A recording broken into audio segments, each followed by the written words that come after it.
है।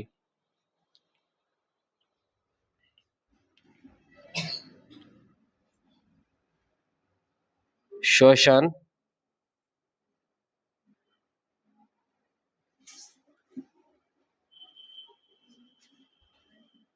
श्वसन तंत्र, रिस्पिरेटरी सिस्टम। आज हमारे पास दूसरा क्लास है, क्लास नंबर 2। क्लास नंबर, आज हम लोग कौन सी क्लास पढ़ने वाले हैं? दूसरी क्लास, क्लास नंबर 2। चलिए बच्चों, बात करेंगे पहले रिवीजन के रूप में ना, कि हमने क्या क्या अब तक पढ़ लिया है। हमने अब तक श्वसन तंत्र में सारे अंगों के बारे में पढ़ लिया।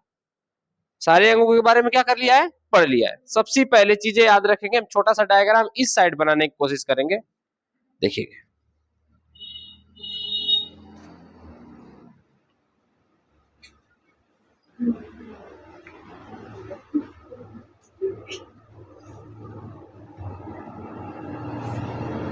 छोटा डायग्राम इस साइड बनाने की कोशिश करते हैं।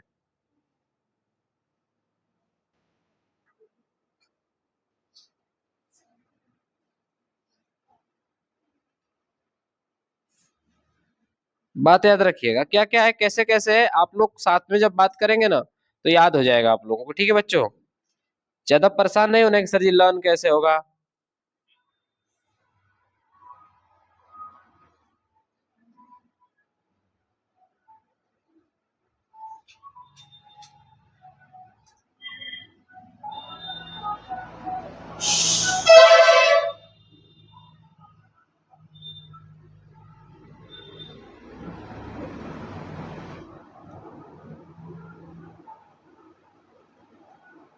चलिए देखते हैं।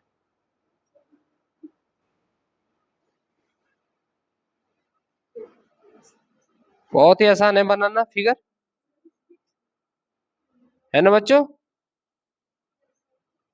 बहुत ज्यादा आसान।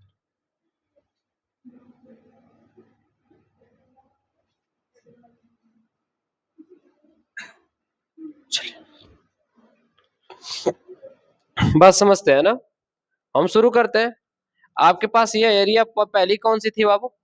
नसा क्षेत्र। नाक के ऊपर उपस्थित नाक के क्षेत्र को क्या कहते हैं? नसा क्षेत्र। इस वाले पूरे भाग को नसा कपाट कहते हैं। क्या कहते हैं? नसा कपाट। नसा छिद्र के बाद क्या आएगा? कपाट, नसा कपाट। उसके बाद आएगा फायरिंग्स, उसके बाद लायरिंग्स। एक बात बताइए, फायरिंग्स का क्या काम है? फायरिंग्स के अंदर टांसिल लटका होता है। फायरिंग्स के नीचे क्या लटका होता है? टांसिल। क्या लगता होता है? उसके जस्ट नीचे हमें यहाँ पे क्या देखने को मिलेगा? लैरिंग्स। लैरिंग्स को भी हमने कहा था वॉइस बॉक्स बोलते हैं, आवाज जहां से निकलती है, आवाज जहां से निकलती है। बात समझ में आई? यही चीज है फायरिंग्स मेरे बच्चों। चिड़ियों में क्या किसका रूप ले लेता है? सायरिंग्स का। किसका रूप ले लेता है? सायरिंग।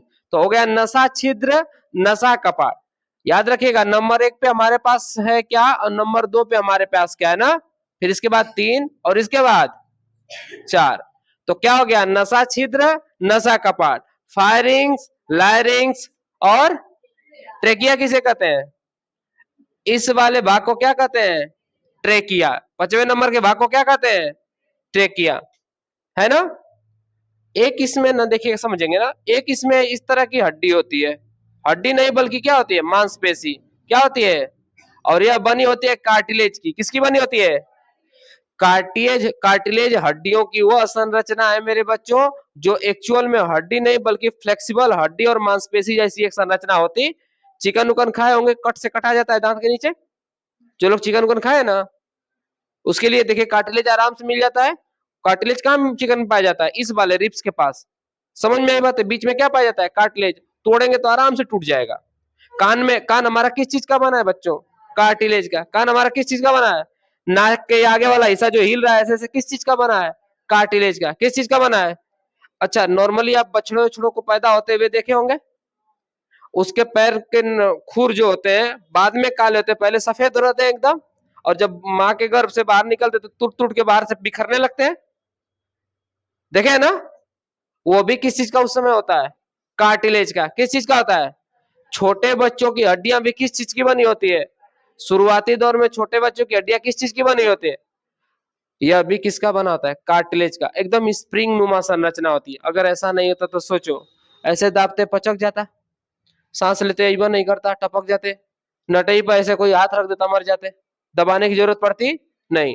अब इसका काम क्या है कि जब ये गर्दन की है जो श्वास नली होती है ना, या जिसे ग्रास नली बोलते हैं, इसको दबाने के बाद छोड़ने पर एकदम कार्ट्रिज फिर से उसको क्या कर देता है, फुला देता है। क्या कर देता है, फुला देता है। बात समझ में आई क्या?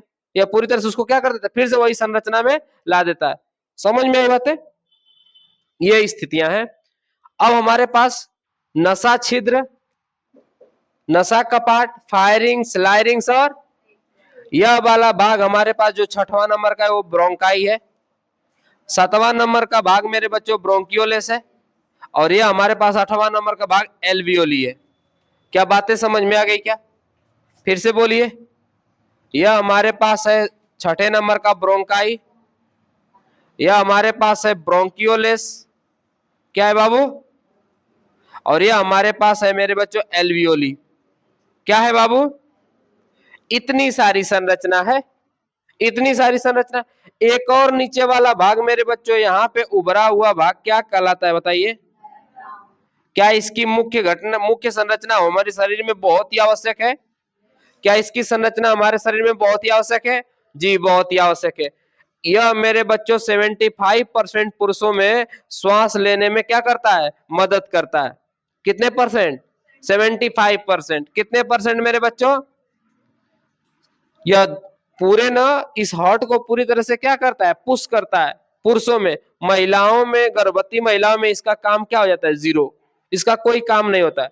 सोच लीजिए कि डायफ्राम ना होगा ना, या टूट जाएगा ना, तो इंसान का मरना 100% तय है। बात समझ में आई? 100% तय है।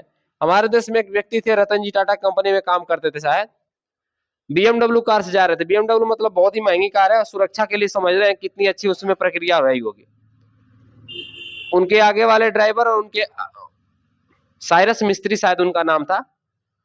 समझ में आई बात है? आगे वाला ड्राइवर भी लगाया था सीट बेल्ट, उनकी बगल में पत्नी बैठी थी, वो भी क्या लगाई थी, सीट बेल्ट। आगे कोई एक्सीडेंट हुआ, सभी लोग बच गए, जो पीछे बैठे थे वो पीछे से उठकर कहां चले गए, सोच लो, शीशा तोड़ के बाहर निकल गए। और उनका क्या टूट गया था, डायाफ्राम। क्या टूट गया था, डायाफ्राम। डायाफ्राम पुरुषों में सांस लेने के लिए 75%, 75% एक्टिव होता है, उत्तरदायी होता है। अगर यह नहीं होगा तो इंसान फेफड़े से सांस लेना संभव नहीं है, क्योंकि फेफड़े में कोई भी ऐसा इलेक्ट्रिकल शॉक नहीं होता है कि फेफड़ा ऑटोमेटिक धड़कता है ना। हार्ट जो होता है ना, हार्ट में मेरे बच्चों क्या होता है, एस ए नोड। क्या होता है, एस ए नोड, जिसे नॉर्मल भाषा में साइनो एट्रोडियम नोड कहा जाता है। क्या कहा जाता है, साइनो एट्रोडियम नोड। क्योंकि हमारे हार्ट में ना एस ए नोड का कार्य क्या है, 1.5 वोल्टेज का करंट पैदा करना। हृदय में कितने वोल्टेज का करंट, 1.5। वो इलेक्ट्रिक शॉक हमेशा देता रहता है, जिससे हृदय अपना खुद का पंप होता रहता है। उसको स्वयं की ऊर्जा है, स्वयं का ब्रेन है, लेकिन इसको धड़काने के लिए कोई नहीं है, नहीं करंट है, नहीं कुछ। तो इसको धड़काने के लिए नीचे क्या लगा है, बता दीजिए ना, डाया, यही लगा है ना नीचे। इसी के वजह से फेफड़ा क्या करता है, पंप करता है, ऑक्सीजन को लेता है, छोड़ता है। चूंकि ना इसे ज्यादा प्रेशर करने की कोई आवश्यकता नहीं है, ज्यादा दबाव डालने की, भाई ब्लड सर्कुलेट तो नहीं कर रहा है कि खून को पूरे बॉडी में भेजना है, नहीं। सिर्फ क्या करना है जानते हैं, ऑक्सीजन को हीमोग्लोबिन में मिला देना है, बस। ऑक्सीजन को हीमोग्लोबिन में क्या कर देना है, मिला देना है। किसका काम है, इसका। ऑक्सीजन को हीमोग्लोबिन में मिला देना, और वापस जब ऑक्सीजन टूट के कार्बन डाइऑक्साइड और उष्मा में बदलेगा ना, तो फिर से जाएगा, कार्बन डाइऑक्साइड को हीमोग्लोबिन पकड़ेगा और कहां लेके चलाएगा, एल्वोली मिला के छोड़ देगा। यह हमारे पास कोष्टक जैसी संरचना एल्वियोली है। क्या है, एल्वियोली। तो फिर से एक बार लर्न करिए आप लोग। पहले जगह पे नसा छिद्र, नसा कपाट, फायरिंग्स, लायरिंग्स, ट्रेकिया, ब्रोंकाई, ब्रोंकियोलेस और एल्वियोली। कितने पार्ट हो गए, 6। इन 6 पार्ट को हमने क्या कर दिया, 8 हो गए, 8 को हमने क्या कर दिया था, लिखा दिया था। याद रखिए, इंग्लिश में लिख देते हैं इसको, नोज ट्री, ठीक ना। आगे लिखिए, नेसल वैल्यू वाल्व, नेसल वाल्व।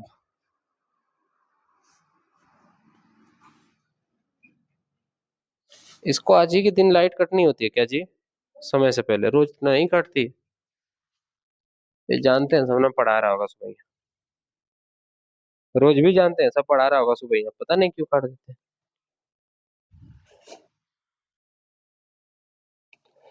ठीक ना?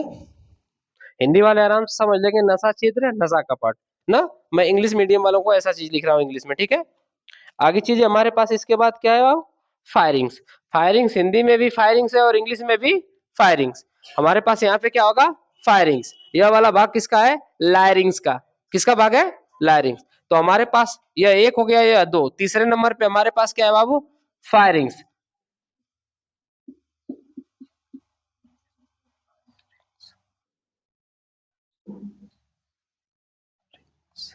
क्या है? फायरिंग्स। और चौथे नंबर पे लायरिंग्स।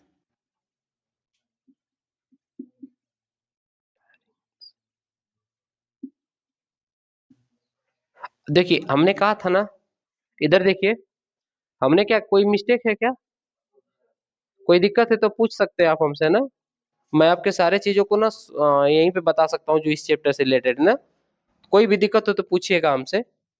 आपस में मंत्रणा करेंगे ना, थोड़ा सा एक चीज ये होगा ना कि कंफ्यूजन की प्रक्रिया जो होती है ना, वो आसपास से निकल जाएगी, पता नहीं चलेगा क्या कंफ्यूजन है, क्या किस चीज में क्या दिक्कत है। तो जब आप पूछेंगे ना तो मैं इसको ना डिवाइन करके बता दूंगा, अलग अलग करके पूरी तरह से, है ना। तो हमारे पास नशा छिद्र, नशा कपाट, फायरिंग्स इंग्लिश में है, लायरिंग्स भी इंग्लिश में ही है, ठीक ना।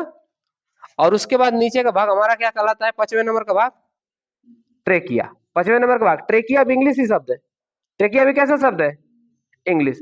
बायोलॉजी एक ऐसा चैप्टर है ना जो एक्सटर्नल पार्ट को हिंदी में दे दिया जाता है, लेकिन एक्सटर्नल इंटरनल पार्ट को हिंदी में जल्दी देवा नहीं करता है। समझ में आई बात है? तो इसलिए ज्यादातर इसमें इंग्लिश में ही मिलते हैं, ठीक है। ट्रेकिया। यहां तक कोई दिक्कत है किसी को? तो हमारा हो गया नशा छिद्र, नशा कपाट, फायरिंग्स, लायरिंग्स और ट्रेकिया। क्या मेरे बच्चों इसमें वर्ड में कोई और नाम पड़ जाता है क्या इसका? सायरिंग्स हो जाता है। वर्ड में क्या नाम हो जाता है? और इसको हम ना इंग्लिश में एक और नाम से जानते हैं जिसे बोलते हैं वॉइस बॉक्स। क्या बोलते हैं? Voice box. आवाज का निकलना ना इसी स्थान से, चौथे नंबर के स्थान से। नहीं तो दबा को देख लीजिए, बदल जाएगी आवाज। दबाइए, थोड़ा भी दबाइए, चेंज हो जाएगा। लैरिंग्स अरे कस के ना दबाना, अरे बाबू, नहीं तो आवाज ही नहीं, दूसरों की आवाज बदल जाएगी, भया भया वाली। नहीं, इनकी आवाज तो नहीं बदलेगी, घर वालों की आवाज बदलेगी, ललवा ललवा, समस्या हो जाएगी, मत इधर करिए।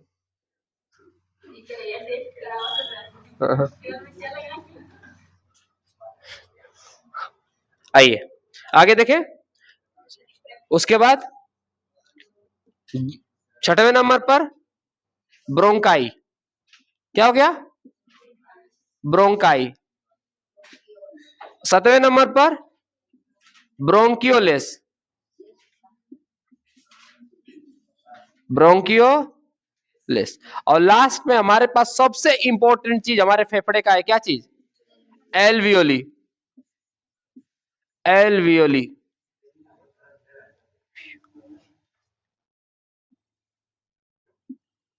एलवियोली सबसे इंपॉर्टेंट है। क्या बात समझ में आई यहां तक?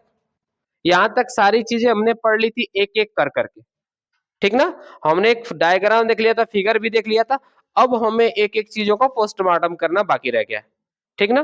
पोस्टमार्टम मतलब एक एक चीजों को खोल खोल कर पढ़ना, ठीक है।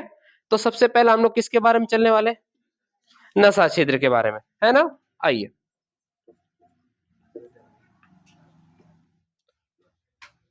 नॉस्ट्रिल, नशा छिद्र। आइए बच्चों, कोई हमसे पूछा था ना कमेंट करके, हाँ पूछा था सर जी, किसी बच्चे ने कमेंट करके ना पिछली वीडियो में पूछा था, सर जी मुंह में तो बाल नहीं होते, नाक में बाल होते हैं जो बड़े बड़े कचड़ों को रोक लेते हैं, मुंह में बाल नहीं होते।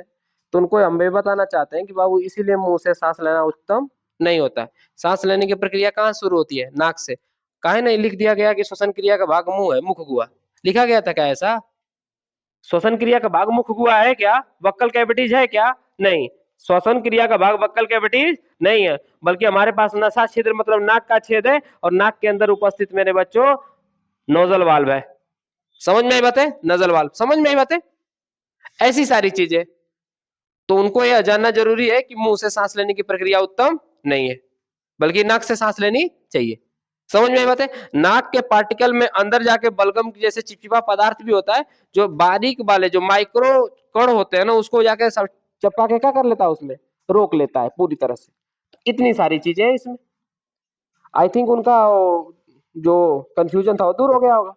आइए, कोई था, नाम नहीं हमने पढ़ा, कोई था, ध्यान नहीं दिया था। चलिए,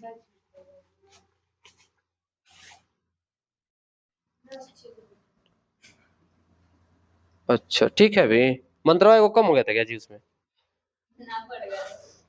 मंत्रा तो देखो हमसे कम हो जाता है अक्सर ना, हिंदी भुला जाते हैं का लिखना, पर आप लोग समझ जाइए। इंग्लिशिया में भी तो लिखे थे बगलिया में, ना लिखे थे उसमें भी कुछ कम बेसी का, एक ओ बढ़ा दे उसी में, इधर यहाँ लगा देते हैं ओ ना एक ठे। अच्छा, चलिए कोई बात नहीं, आइए क्या लिखा है समझते हैं ना। इससे पहले हमें एक चीज और जानना जरूरी था मेरे हिसाब से, कि जीव जंतुओं में ना कैसे जीव किस तरह से सांस लेते हैं, कभी कभी एग्जाम में पूछ देता है ना। तो एक चीज आप लोग लिखेंगे,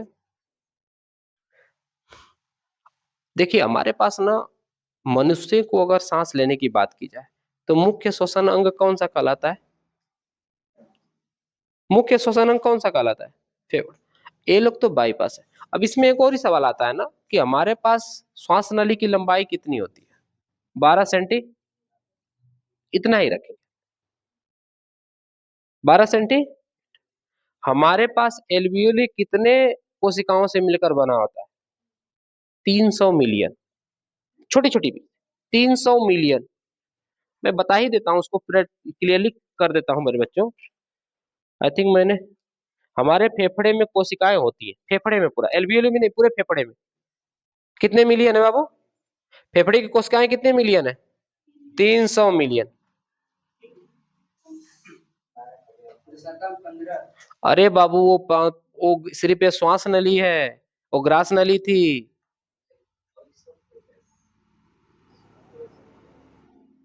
हाँ ठीक।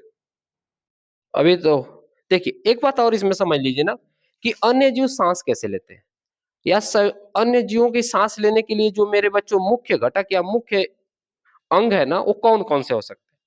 अगर हम नॉर्मली बात कर लेते हैं, लिखेंगे नहीं, बस बात कर लेते हैं, उसके लिए समझ में आ जाएगा।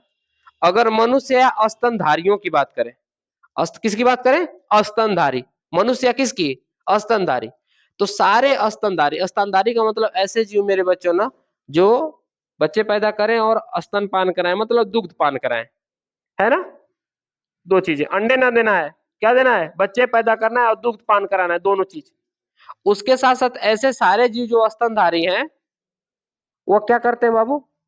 फेफड़े से सांस लेते हैं। किसे सांस लेते हैं?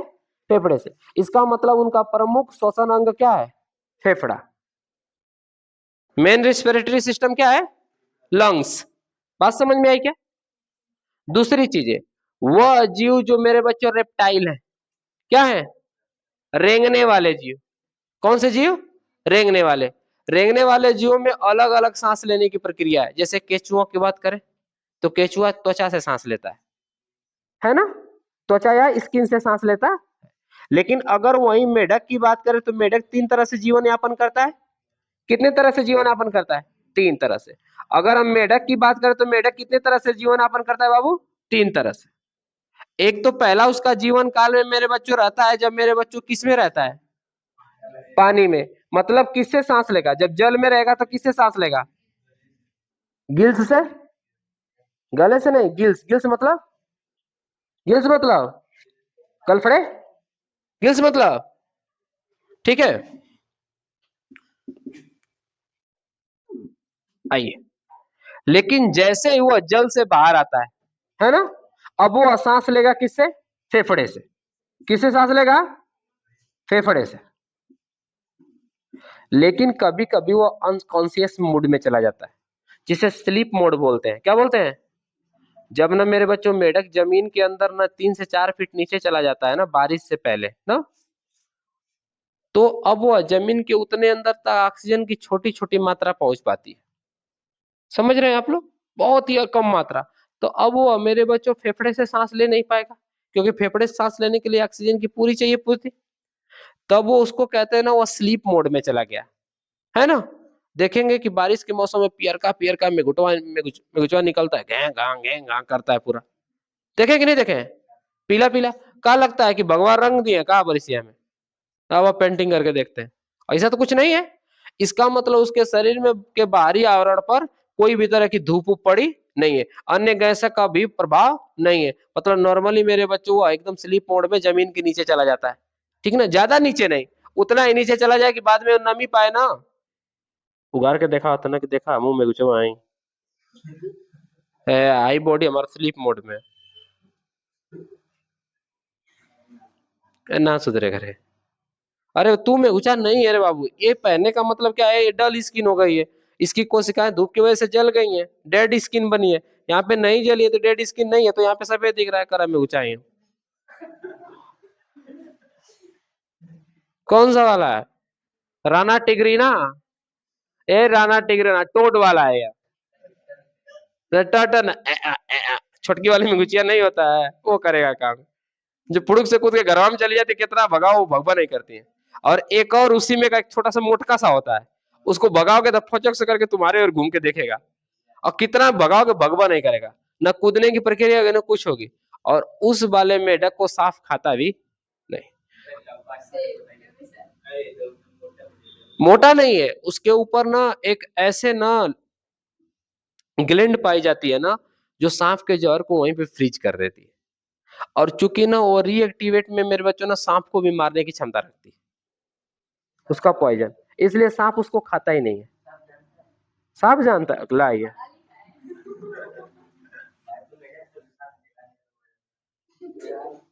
क्या सांप जानता है किसको खाना है किसको नहीं। और भाई सांप के आगे हड्डी फेंक दें खा लेगा, कुत्ता के सामने हड्डी फेंकी है ना। तनी सा ना, जानवरों को कोई दवाई सुहा के दीजिए, ले दवाई खिला रहे हैं, खाइबा नहीं करेंगे सब, जबरदस्ती तो कुछ हो कर सकता है, बेलचा लेके ढकेल दो, कोई दिक्कत नहीं, जबरदस्ती।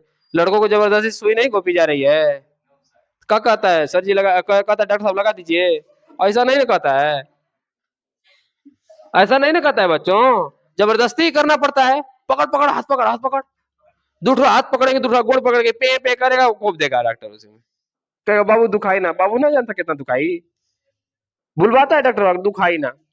तो मेरे बच्चों जब अनकॉन्शियस मूड में जाता है ना, तो कैसे सांस लेता है बाबू, स्किन से। स्किन मतलब बाबू त्वचा से। तो मेढक कितने तरह से सांस ले लेता है, 3 तरह से। केचुआ की बात करें तो त्वचा से सांस लेता है, समझ में आई बात है। मछली की बात करें तो किससे सांस लेगा, सिर्फ और सिर्फ गिल्स से। मछली किससे सांस लेगा, गिल्स से। समझ में आई बात है। जीवाणु, जीवाणु किससे लेते हैं, जीवाणु। एक नॉर्मल क्वेश्चन है जो 100% आपको हमेशा याद रखना पड़ेगा, जीवाणु किससे सांस लेते हैं। जैक्स बेटा, बैक्टीरिया, जीवाणु मतलब बैक्टीरिया इंग्लिश मीडियम वालों। हाँ, जीवाणु खुद सेल है तो सेल से सांस लेगा। तो तुम्हारे अंदर सेल नहीं है, बिना बैटरी की चल रहे हो, मतलब कोशिका के।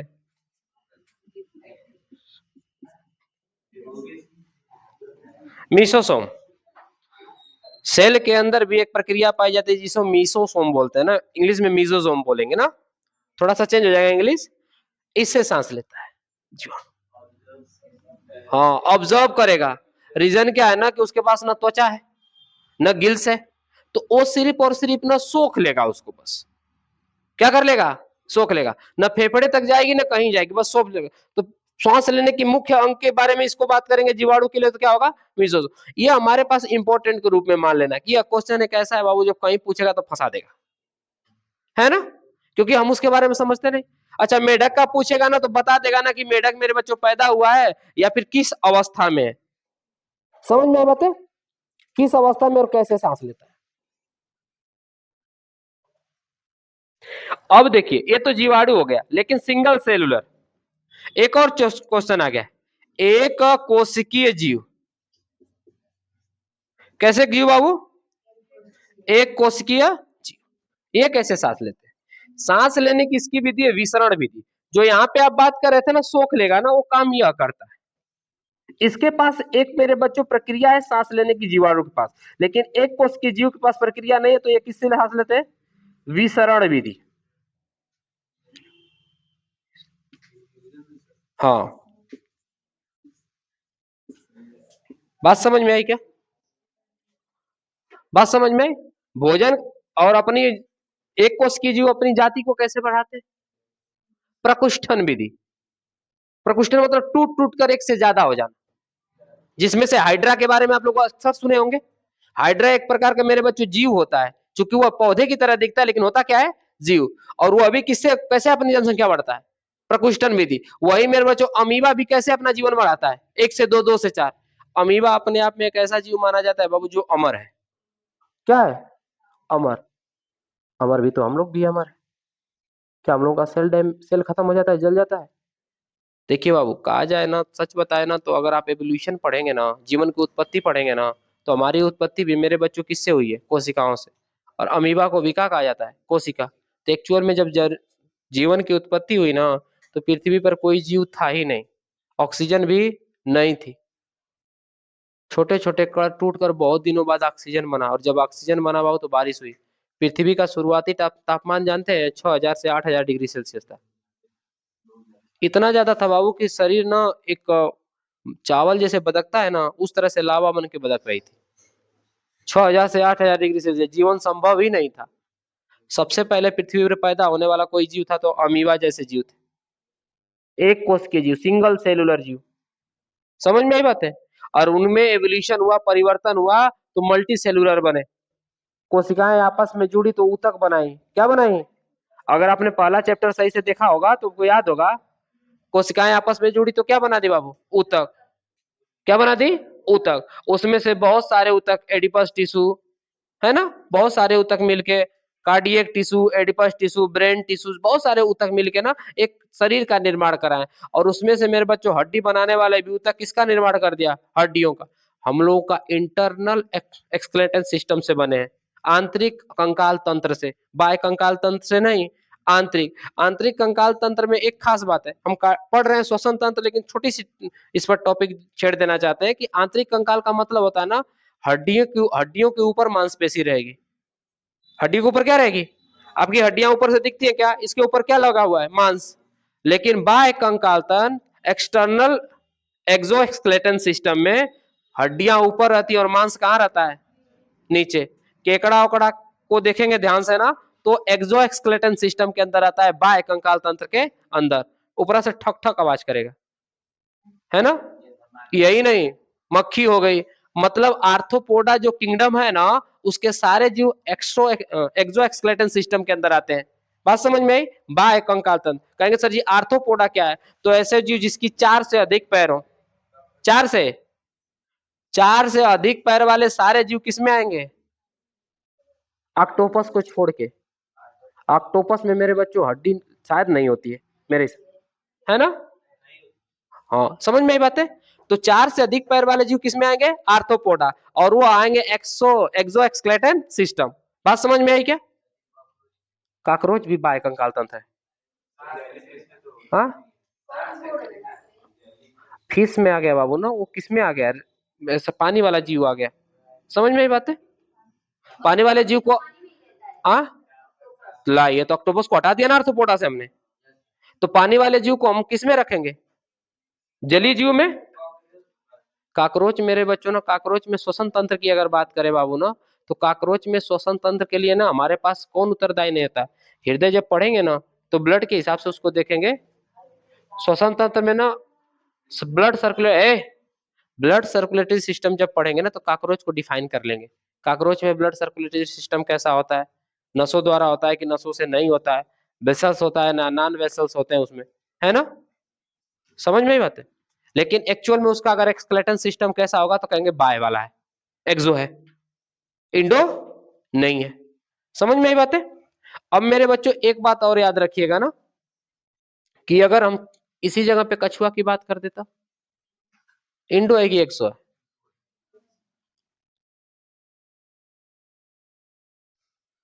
इंडो है कि एक्सो? इंडो है। 12वां तो बस उसके स्कल्प है, जो उसको संरचना दी है, उससे कोई लेना देना नहीं है। हाथ को टच करेंगे ना बाबू, तो एक्चुअल में मेरे बच्चों ना उसका इंडो ही लिखेगा, लेकिन इसीलिए उसको मिक्स स्केलेटन सिस्टम बोला जाता है। टोटल है ना, मिक्स्ड बोला जाता है, क्योंकि बाह्य कंकाल के लिए ऊपर खोपड़ी और आंतरिक कंकाल के लिए भी उसमें हड्डी होती, तो शरीर से जुड़ा होगा तो काउंट तो करना पड़ेगा, है ना। अब हमारे नाखून को काउंट मत करिएगा अपने नाखून को आप लोग कि सर जी बाह्य कंकाल तंत्र में नाखून हड्डियों की संरचना नहीं मानी जाती है। समझ में आई बात है? यह एक प्रकार का प्रेशराइज सिस्टम है कि मेरे बच्चों अगर नाखून आपके अंगूठे से लगा दिया जाए ना, तो आप अंगूठे से उतना प्रेशर नहीं लगा सकते जो नाखून वाला लगा सकता है। नाखून ऊपर से एक ऐसी संरचना पैदा करता है जो दबाव डालने में अधिक उत्तरदायी होता है। समझ में भी आते हैं? ऐसे करके देखिएगा। और जिसके हाथ में नाखून नहीं हो उसका उंगली ऐसे करेंगे तो यहाँ से टेढ़ हो जाएगा हल्का सा, उतना दबाव नहीं डाल पाएगा। समझ में आई बात है? नाखून की यही संरचना है कि दबाव डालने में, आप पकड़ बनाने में थोड़ा सा ज्यादा मजबूती रखे। ठीक है, आइए। तो हमारे पास जीवाणु किससे सांस लेते हैं? मीजोसोम। और हमारे पास एक कोशिकीय जीव किससे सांस लेते हैं? किस विधि द्वारा? विसरण विधि द्वारा। और मनुष्य और मेरे बच्चों सारे जीव जो स्तनधारी होते हैं वो किससे सांस लेते हैं? फेफड़ों द्वारा, लंग्स द्वारा। तो लंग्स हमारे लिए मोस्ट इंपोर्टेंट रिस्पिरेटरी सिस्टम के लिए उत्तरदायी होता है, अब प्रमुख अंग भी है, मेन ऑर्गन्स। आइए आगे चले, चलिए।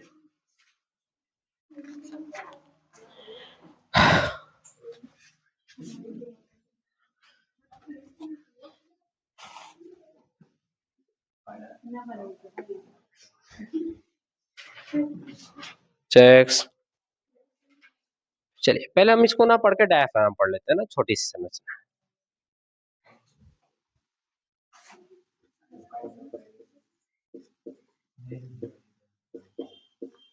डायफ्राम, ठीक ना? समझिएगा बात क्या है मेरे बच्चों।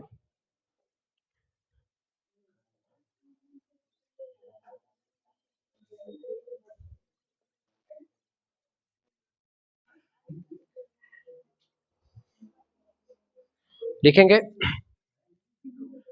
यह वक्ष गुहा के नीचे और वक्ष और उदर गुहा के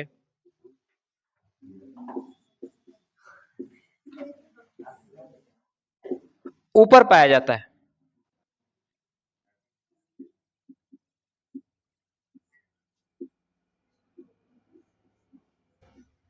देखिए वक्ष मतलब होता है ना, वक्ष गुहा मतलब होता है यहाँ फेफड़े के नीचे वाली एक संरचना ना, ठीक ना। हार्ट के नीचे वाली संरचना को वक्ष गुहा कहते हैं, और पेट के ऊपर वाली संरचना को क्या कहते हैं? उदर। उदर मतलब पेट होता है। समझ में आई बात है? तो यह एक्चुअल में स्टमक के ऊपर वाली संरचना को उदर गुहा कहते हैं, और फेफड़े हार्ट के नीचे वाली संरचना को क्या कहते हैं? वक्ष गुहा। इन दोनों के बीच में क्या पाया जाता है? डायाफ्राम। क्या पाया जाता है? डायाफ्राम। एक्चुअल में इसका आकार ना मेरे बच्चों एक घाटी जैसा होता है। किस जैसा होता है? एक घाटी जैसी संरचना होती है। समझ में आई बात है? अब समझिएगा इसका क्या कार्य है। बना किस चीज का होता है? लिखेंगे यह संयोजी ऊतक का बना होता है।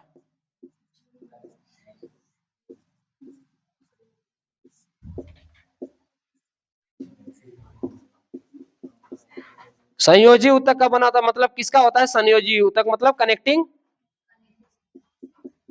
हमारा ब्लड भी कैसा है? तो हमारा डायफ्राम भी कैसा है? कनेक्टिंग टिश्यू का बना होता है। मेरे बच्चों यह श्वसन क्रिया में, लिखेंगे यह श्वसन क्रिया में, किस क्रिया में बाबू? श्वसन क्रिया को लिखते हैं निःश्वसन। निः श्वसन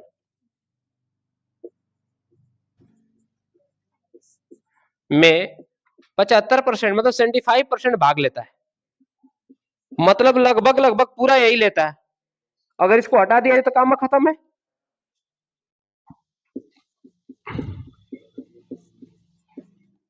75% बहुत होता है ना, समझ लीजिए। आगे लिखिए। इसकी एक खास बात है मेरे बच्चों, इसकी खास बात क्या है समझिएगा ना। पुरुषों में तो यह 100% उत्तरदायी होता है। पुरुषों में अगर डायफ्राम न रहे तो काम खत्म, समझिएगा। टोटली टाई टाई मछली, लेक मछली मतलब फिश। अगली चीज, लेकिन मेरे बच्चों गर्भवती महिलाओं में इसके द्वारा श्वसन क्रिया नहीं होती है, बल्कि किसके द्वारा होते हैं? रिफ्स के द्वारा। किसके द्वारा? पसली के द्वारा। तो लिख देंगे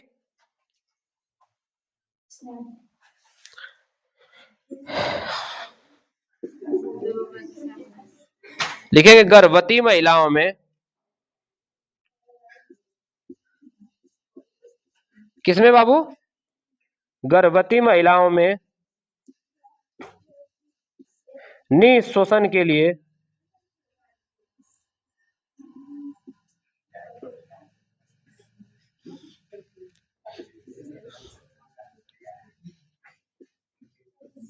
डायाफ्राम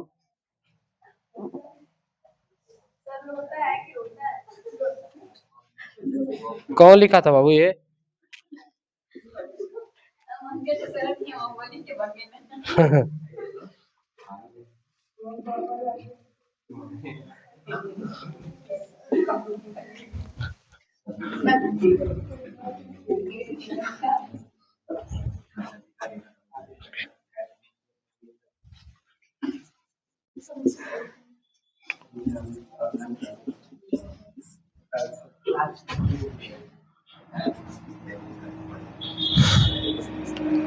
क्या कहा है बाबू? गर्भवती महिलाओं में डायाफ्राम की श्वसन निःश्वसन के लिए महत्वपूर्ण भूमिका नहीं होती है। निःश्वसन का मतलब क्या होता है बता दीजिए तो। निःश्वसन का मतलब सांस को कहाँ निकालना? बाहर। निःश्वसन का मतलब अंदर लेना, और निःश्वसन का मतलब कहाँ निकालना? बाहर। कार्बन डाइऑक्साइड को बाहर छोड़ना। देखिए गर्भवती महिलाओं में इसकी महत्वपूर्ण भूमिका नहीं है, बल्कि इसके जगह पर कार्य क्या करता है उसके लिए? बल्कि इसके जगह पर कौन कार्यरत है? गर्भवती महिलाओं के लिए कौन कार्य है बाबू? पसली। कौन कार्यरत है? इसके जगह पर डायफ्राम की जगह पर कौन कार्यरत है बाबू? पसली। अब इसमें एक और चीज लिखा है पर हम उसको लिखवाएंगे नहीं। कह रहा है कि बाबू ना डायफ्राम टूट जाने पर इंसान की क्या हो जाती है? मृत्यु। हमने यहीं पे तय कर दिया कि अगर 75% भाग लेता है ना, तो इसका मतलब पूरा ही भाग लेता है। ब्रेन आपके शरीर को पूरे 100% नहीं संभालता है, समझ में आई बात है? सारे अंगों के लिए अपने अलग से एक ब्रेन है, जिसको हम लोग कहते हैं तंत्रिका तंत्र। तंत्रिका तंत्र को इंग्लिश में क्या बोलते हैं बता दीजिए? तंत्रिका तंत्र मेरे बच्चों ना हमारे शरीर में, तंत्रिका तंत्र का मतलब क्या होता है कि हमारे शरीर में एक अलग से ब्रेन होता है, जो हमारे किस में उपस्थित होता है? स्पाइनल कॉर्ड में। समझ में आते हैं? समझ में आई बात है? वो हमारे शरीर की हर एक अनैच्छिक क्रिया में क्या लेता है? भाग। अनैच्छिक क्रिया का मतलब अचानक से हो जाने वाली बहुत सारी क्रियाएं। जैसे कुछ आपने देख के डर गए, है ना, हाथ ऑटोमेटिक काम करने लगा। आप अपने शरीर को अपने इच्छा के अनुसार सिर्फ 20% कंट्रोल करते हैं।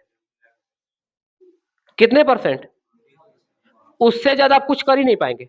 ए बेटा लोग, अपने शरीर में आप 20% ज्यादा कुछ नहीं कर पाएंगे। और यही काम जीवन में भी है। जीवन में भी आप मेहनत कितने परसेंट कर सकते हैं? 80% आपका ना ऑटोमेटिक है। सोचने से कुछ ना होता है। सिर्फ और सिर्फ कितने परसेंट कर पाएंगे आप जीवन में? 20%। शरीर भी कितने परसेंट कर पाएगी? सिर्फ 20%। तुम ही सोचो ना बाबू, खाना मुंह में लेने तक, तोड़ के मुंह में लेने तक, पूछने तक ही आप उत्तरदायी हैं। का बैठ कहते हैं पज्जो पज्जो पज्जो, इधर पहुंच रहे इधर। ऐसा कुछ है क्या? ऐसा कुछ तो नहीं ना है। मतलब सिर्फ आपको भोजन करना ही है। आप लार जो मिला रहे हैं मुंह में, एंजाइम मिला रहे हैं, उतना ही काम है। जैसे ये कहां से नीचे गया, ग्रास नली से कहां गया? आपका काम अंदर पची, चाहे का बनाई घर, चाहे गुड़गुड़ाई। आप समझिएगा, ज्यादा गड़बड़ खाए हैं तो डिसाइड करेगा अंदर क्या हो रहा है क्या नहीं। उसी तरह से बाबू ना सारी संरचनाएं आपके शरीर में इसी आधार पे कार्य करती, ऑटोमेटिक। आप कितने परसेंट उत्तरदायी हैं? 20%। और 20% का मतलब अपने जीवन में अगर आप 60 साल जीवित है ना, तो 20 साल बहुत ज्यादा मेहनत करनी पड़ेगी आपको। समझ में आई बात है? 60 साल आप जीवित है तो 20 साल, 20 साल में मेरे बच्चों अगर हम दिन की बात करें तो सिर्फ 10 साल का दिन है आपके पास। रात को तो आप सोएंगे ही, है ना? तो आपको इतना ही मेहनत करना है और बहुत बेहतर मेहनत करनी है। समझ में आई बात है? इतने अगर आपने मेहनत कर लिया तुमने जीवन में सफल है, वरना आप तो समझ ही रहे।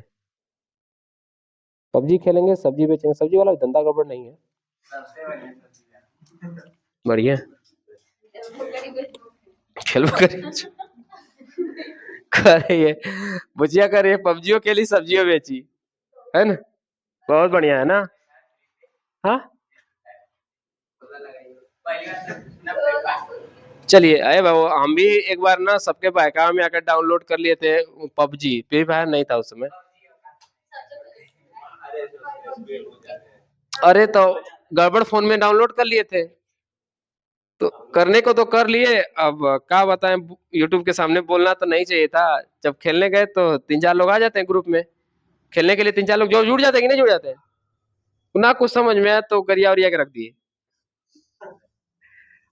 कोई कहा कि तुम सर जी आपकी आइडिया बंद कर देंगे सर, मैंने कि खेलना ही नहीं है तू आईडी बंद कर चाहे कुछ कर, तुरंत डिलीट किए। हम कहे कि वो गेम ही नहीं खेलनी बाबू जो समझ में ना आए। तुम ही बताओ ना कि एक ग्राफिक्स पर दिन रात दौड़ना क्या मतलब, बताओ, ब्रेन से खाली थकोगे भी तुम उतना ही, जितना रियल लाइफ में दौड़ के थकोगे ना, उतना उस पर भी दौड़ के थकोगे। पर सोच लो कि इतनी बेकार की सब गेमिंग बना दी है, जो भी मानसिक गेम है ना वो वहां पे है ही नहीं है, लेकर दुक दुक दुक दुक करना है, उसमें पता नहीं कहां से आवाज आती है।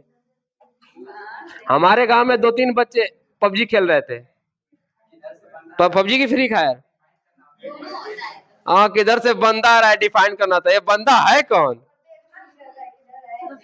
ये बंद। ठीक है, एक्चुअल में आप फिनिश क्या करें, आपके किताब पे एक बंदा आएगा, नोट्स के आधार पे एक बंदा आएगा जो एग्जाम में पेपर देके चला जाएगा, और एक और बंदा आएगा किधर से पता नहीं, लेकिन वो चेक करके चला जाएगा। एक और बंदा आएगा जो आपके रिजल्ट को कहां चढ़ा देगा, आप उसे कभी नहीं खोज पाएंगे, कभी नहीं खोज पाएंगे। और जो नंबर दे दिया ना आप उसी को लेके जुलिए, कौन बंदा दे के गया है इतना कम, ये नहीं सोचे कि आप वही बंदे हैं जिसकी वजह से ये बंदा देकर गया है। आप अगर वो बंदे मेहनत करते तो वो बंदा आपके लिए कम नंबर देता, समझिए, बंदा ढूंढ रहे हैं फोन में, क्या होता है।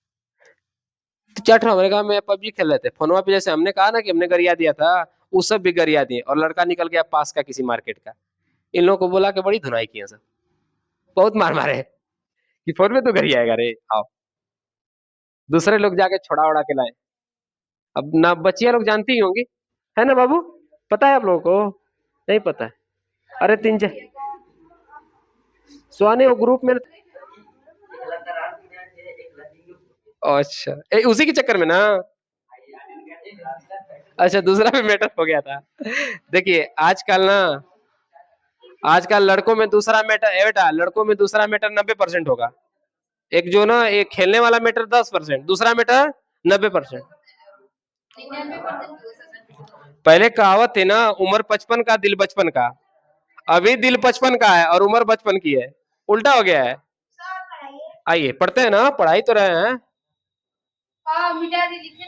अच्छा नहीं लिखे थे, 20 मिनट किसका, सभी का इंग्लिश, ठीक, सभी का इंग्लिश बताना पड़ेगा, लेकिन एक्चुअल में तो इंग्लिश बताने की कोई आवश्यकता नहीं थी। संयोजी ऊतक, वक्ष गुहा, हमने कहा कि पेट के ऊपर वाले भाग को क्या कहते हैं, हार्ट के नीचे वाले भाग को खाली स्थान उसको वक्ष गुहा, उधर मतलब होता है हमारा स्टमक, और उसके ऊपर कैविटी जो होती है खाला खाली स्थान ना, उसको उदर गुहा बोलते हैं ना, बक्कल क्या बोलते हैं जी, उदर गुहा को इंग्लिश में क्या बोलते हैं, उदर मतलब पेट, उदर मतलब पेट, और पेट के ऊपर वाले खाली स्थान को बोलते हैं गुहा, गुहा मतलब होता है कैविटी खाली स्थान। हाँ स्टमक मतलब पेट होता है बाबू, स्टमक का मतलब पेट होता है, ये तो इंग्लिश है ना, ये कहां से लिया गया। तो गुहा का मतलब होता है एक्चुअल में स्थान, दांत में अगर मेरे बच्चों खाली स्थान बन जाए ना तो उसको बोलते हैं कैविटीज, टीथ कैविटी नहीं कैविटी ही बोलते हैं।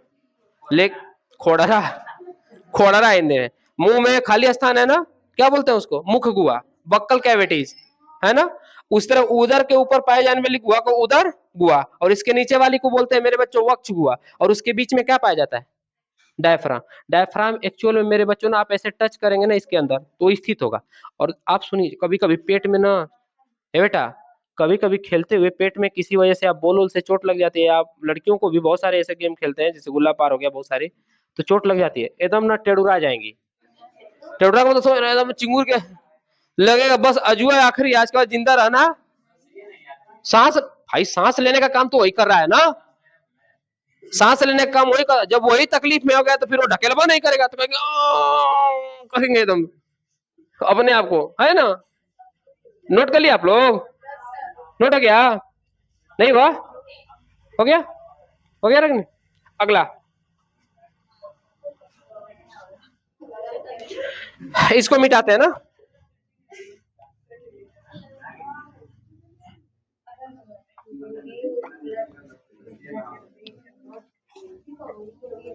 छुट्टी कब हुई, क्या हो रागनी,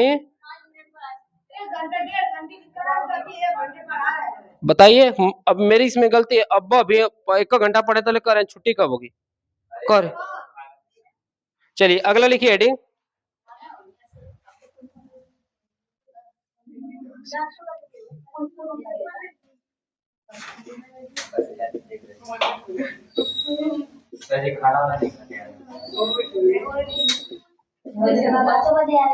कौन खाना खा के नहीं आया बाबू, लिखा भी है इसमें नासा क्षेत्र, हम नशा क्षेत्र लिख देते हैं ना, इसमें लिखा भी है नासा क्षेत्र। चलिए आप समझिए ना, ये नॉर्मल, इसके लिए कुछ ज्यादा नहीं लिखना है ना। नाक के आगे वाले छेद को क्या कहते हैं, बस बात खत्म, ठीक है। अब इसके लिए हम लिखेंगे बाबू, एटा सुनिए लोगों ना, इसके लिए लिखेंगे कि नाक के आगे वाले 2 छेद को क्या कहते हैं, नसा छेद, ऐसा लिखना जरूरी, ठीक ना। तो इसको लिखने की जरूरत नहीं है। दूसरा लिखिए नसा कपाट, इसको नसिका कपाट भी बोलते हैं, नसिका कपाट मतलब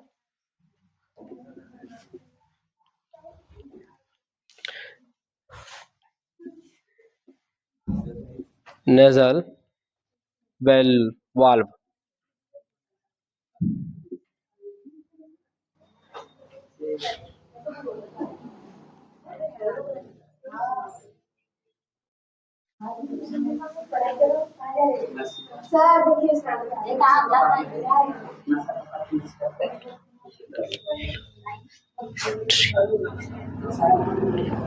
आप लिखिए, नसा कपाट और नसिका कपाट दोनों सेम है, परेशान ज्यादा नहीं होना है। इंग्लिश में जान जाएंगे नजल बेल वाल्व। आइए समझते हैं ना, इसका क्या कार्य है, यह कहां पाया जाता है, लिखेंगे यह नसा छिद्र के पीछे पाया जाता है, उपस्थित होता है।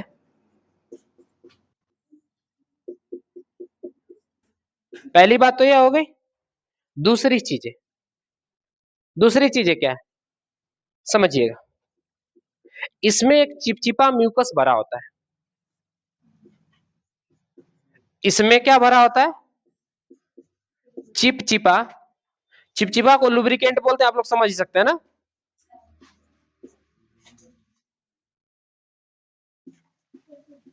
म्यूकस,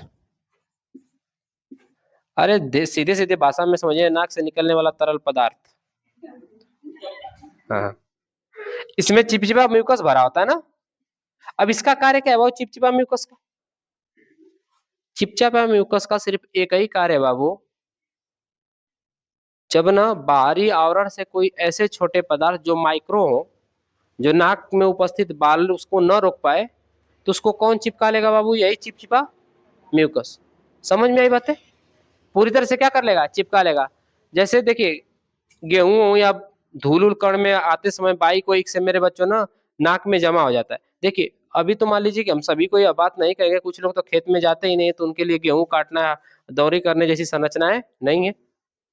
लेकिन जिनके पास है वो एक्चुअल में ना, जब ना वहां से आएंगे ना, तो जब थूकेंगे ना, तो वहां से ना पूरी तरह से कचरा मुंह के द्वारा ही निकलेगा। क्योंकि एक बात बताइए ना, पीछे हमारा भाग है, यहाँ पे मेरे बच्चों क्या चीज, फायरिंग्स। फायरिंग्स और मुंह का मुख गुआ, मुख गुआ के बाद जुड़ने वाला और यहाँ नसा कपाट के पास जुड़ने वाला भाग ना, दोनों एक ही जगह होता है। मुंह का भाग और नसा कपाट का भाग दोनों यहीं पे जुड़ा होता है, टाउनसिल के पीछे।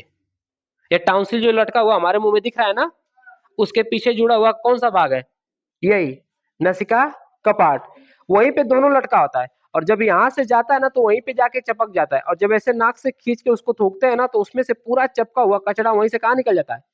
अगर ऐसा नहीं होता तो तुम लोग सोचो कैसा होता, पूरा फेफड़े में जाता, और फेफड़े में जाकर किसको पैक कर लेता पूरी तरह से, एल्वियोली के पैक कर लेता। यह एल्वियोली जो हीमोग्लोबिन में किसको मिलाता मिलाएगा, ऑक्सीजन को। हीमोग्लोबिन में किसको मिलाएगा, अगर यह मेरे बच्चों बलगम से भर गया या कचड़े से भर गया, सिगरेट पीते समय धुएं से भर गया, तो मेरे बच्चों पूरी तरह से इसमें टार इकट्ठा होगा, टाल जिसे बोलते हैं, क्या बोलते हैं, टाल। टाल एक्चुअल में वो कचरा है जो किसमें भरा होता है, फेफड़े में भरा होता है। समझ मेरी बात है। अब इसके मेरे बच्चों फुफ्फुस धमनियां भर गई, कोष्टक इसके भर गए, कोष्टक भर गए तो बताइए ना, अब इसमें ऑक्सीजन जाके रुकेगा, तब सांस फूलने लगेगी और बीमारी जाएगी दमा की। और दमा जब होगा ना बाबू, तो हमारे शरीर में एक टीबी नामक रोग नहीं बल्कि टीबी नामक काउंटिंग होता है, जो 8 लीटर प्रति 100 ml में होता है। 1 मिनट में कितने लीटर लेते हैं आप, 8 लीटर। बताएंगे कैसे काउंटिंग उसका होता है।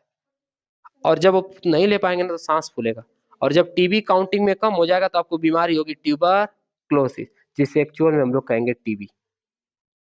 समझ में आई बात है। तो पहले दमा, उसके बाद टीबी, और दोनों में श्वसन क्रिया को प्रभावित करने वाले कारक होते हैं, दोनों में। टीबी बहुत ही खतरनाक रोग था पहले, लाइए हम क्या करें, पहले खतरनाक रोग था, बुढ़िया यही है, अब जान गए हैं। टीबी पहले बहुत खतरनाक रोग था, हमारे देश को विभाजित करने वाले व्यक्ति जिसका नाम था जिन्ना, 1948 में मर गया टीबी से। बताओ 47 में मर गया होता, देश को विभाजन करने से पहले मर गया होता। पाकिस्तान में जो अपने हिंदू हैं, वो जितनी भद्दी जिंदगी अब जी रहे हैं, क्या तब जीते, और अब जी रहे हैं तब जीते नहीं, एक में रहते हम लोग, देश टूटा भी नहीं होता। बहुत सारे ऐसे व्यक्तियों की मौत पहले हो गई जो टीबी की वजह से हो गई थी ना, लेकिन अभी टीबी की वजह से मौत नहीं, बल्कि टीबी से मुक्त करने के लिए भारत में चलाएंगे फ्री अभियान, जुड़े हुए हैं सरकार के द्वारा, है ना। जाके किस पर अपना जाके रजिस्ट्रेशन करवाइए, ब्लॉक पे सरकारी फ्री दवा मिलेगी, और महीने में खाता में पैसा भी मिलेगा आपको इलाज के लिए, खाने पीने के लिए, है ना। अब इसमें ज्यादातर ना ऐसे प्रोटीन वाली चीजें खाई जाती है जो एग ओग से प्राप्त होती है, तो एग ओग ज्यादा खिलाया जाता है, देसी अंडे उंडे ऐसे लोगों को, इसको क्या हो जाता है, टीबी। तो टीबी की बात जब हम एल्वियोली पढ़ेंगे ना, तो ज्यादा बेहतर से और समझेंगे। समझ में आई बात है। हीमोग्लोबिन की बात समझेंगे, क्योंकि हमारे सूंघने में धुआं कितना लगता है बाबू हमारी आंखों में, वो सारी की बात करेंगे। अगली चीजें इसमें लिखेंगे बाबू, लिखे,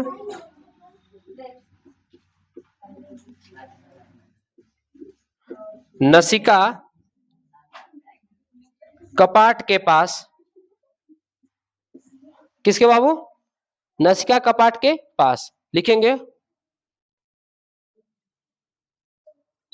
नाम है all factory, all factory lobe, LOB, English में ही नाम है ऑल फैक्ट्री लोब। एक्चुअल में इसे ही मेरे बच्चों सूंघने में इस्तेमाल किया जाता है। जब हमें सूंघने में अलग अलग स्मेल का पता चलता है, तो किससे पता चलता है, ऑल फैक्ट्री लोब से। बात समझ में आई क्या। देखिए, यह उन व्यक्तियों में सबसे ज्यादा एक्टिव होता है मेरे बच्चों ना, जो कोई भी नशा नहीं करते। उन व्यक्तियों में सबसे ज्यादा एक्टिव होता है ना, जो कोई भी नशा नहीं करते। जो नशा नहीं करने वाला व्यक्ति होगा, उसकी नाक बहुत ही ज्यादा सेंसिटिव होगी, मतलब उसकी ऑल फैक्ट्री बहुत ज्यादा एक्टिव होगी। वो किसी भी तरह की, एक्चुअल में सुगंध हम ना अपने नाक से ना मिलियन टाइप सूंघ सकते हैं। इतने सारे लोब में बटा होता है ना, कि मिलियन टाइप सुगंध को हम डिफाइन कर सकते हैं, या इस तरह से, या इस तरह से, या इस तरह से। समझ में बात, थोड़ी सी अलग लग रही है। स्मेल तो सभी की आएगी। तुम ही सोचो ना, कि सड़ने वाले जीवों से स्मेल और मारने वाले परफ्यूम से स्मेल, दोनों को सूंघते उसी नाक से, पर एक तो झंझना देता है, नहीं अंजना देता जी, जैसे ही नाक में जाएगा तुरंत भागो, है कि नहीं? तो लिखिए इसको।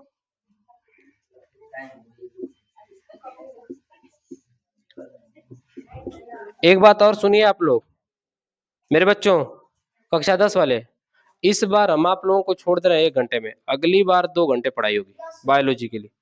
हम अब आप लोगों को 7-6 बजे आना है और 8 बजे जाना है। बहुत हुआ नाटक, पढ़ाई से मजाक नहीं। पहली बार हम टीचिंग करते थे ना, पहली बार क्लास खोले थे ना, हाई स्कूल वालों को 3-3 घंटे पढ़ाते थे बायोलॉजी। तुम लोग खाली हमारे पास 2 गो बकुला बैठा है ना, वो दोनों साढ़ यही बोलता है कि सर जी छोड़ दीजिए, टाइम हो गया, जा सकते हैं।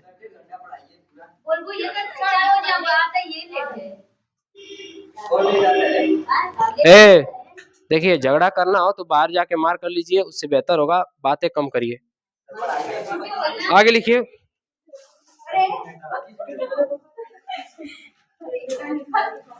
इससे किसका एहसास होता है?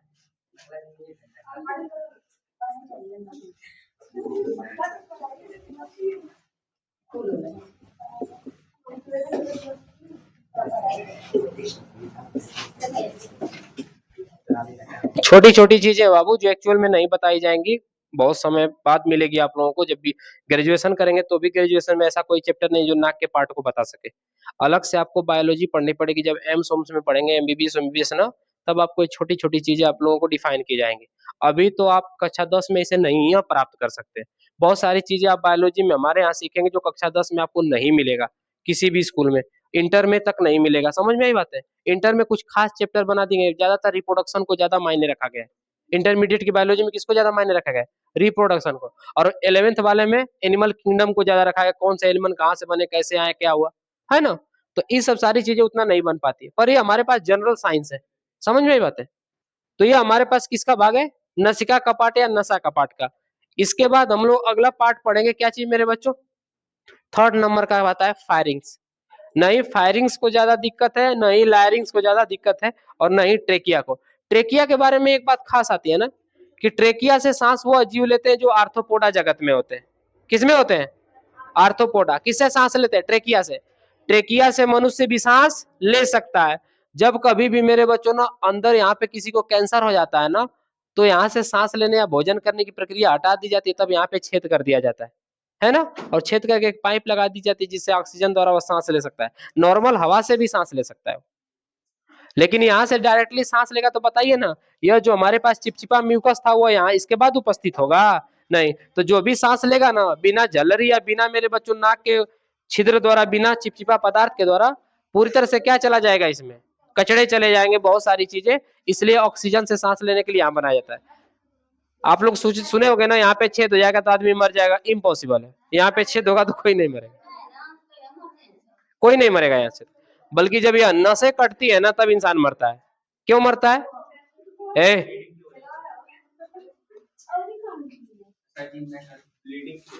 ब्लीडिंग का मतलब क्या होता है ना, ज्यादा ब्लीडिंग का मतलब समझिए। ब्लीडिंग की वजह से इंसान नहीं मरेगा ना, मरेगा क्यों? जब ब्रेन में ब्लड की क्या हो जाएगी? कमी। एक्चुअल में हृदय को धड़काना, फेफड़े को पंप कराना सब किसका काम है? अब ब्रेन के पास ब्लड जेबा नहीं गया तो ब्लड के थ्रू सिग्नल भी नहीं आएगा, और सिग्नल नहीं आएगा तो क्या हो जाएगा? आप यही काम छोड़ दीजिए, आर्थ्रोपोडा जगत के जीवों का नाम मुड़ी तोड़ के निकाल दीजिए।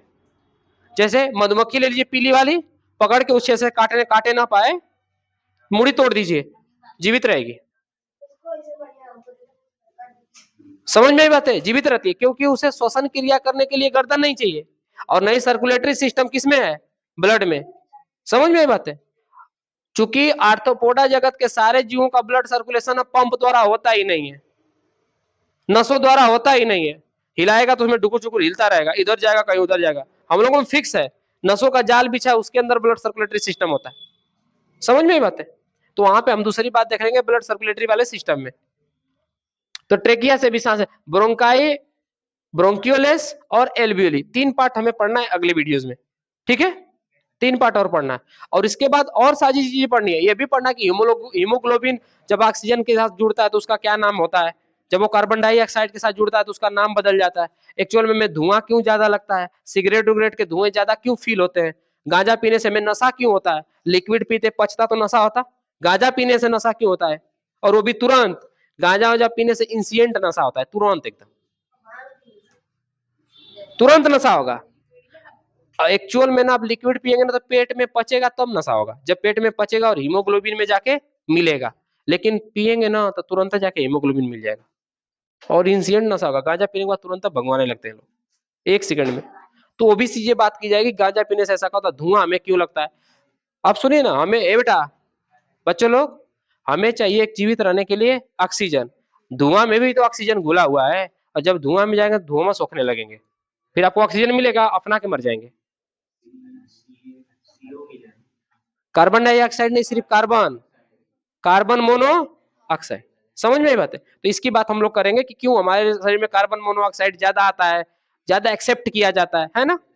मिलते हैं अगली कक्षा में ना।